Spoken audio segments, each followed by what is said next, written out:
চমন মৌলবাদীয়ে ভাঙি লণ্ডভণ্ড কৰিলে কিতাপৰ বিপণী তছলিমা নাছৰিনৰ ডাঙৰ অভিযোগ পুনৰ এবাৰ বাতৰিৰ শিৰোনাম দখল কৰিবলৈ সক্ষম হৈছে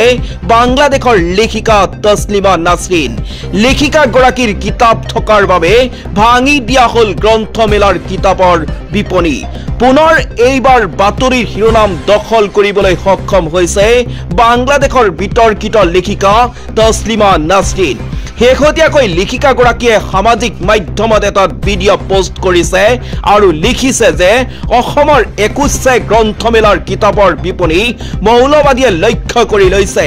উল্লেখ কৰা প্ৰয়োজন যে বাংলাদেশত তছলিমা নাছৰিনৰ কিতাপত নিষেধাজ্ঞা আৰোপ আছে ইয়াৰ লগতে লেখিকা গৰাকীয়ে কয় যে জেহাদী ধৰ্মীয় মৌলবাদীয়ে প্ৰকাশক সভ্যসচিৰ স্থলত আক্ৰমণ কৰিছে এই আক্ৰমণৰ একমাত্ৰ কাৰণ আছিল এখন কিতাপৰ প্ৰকাশ news desk report time 10 news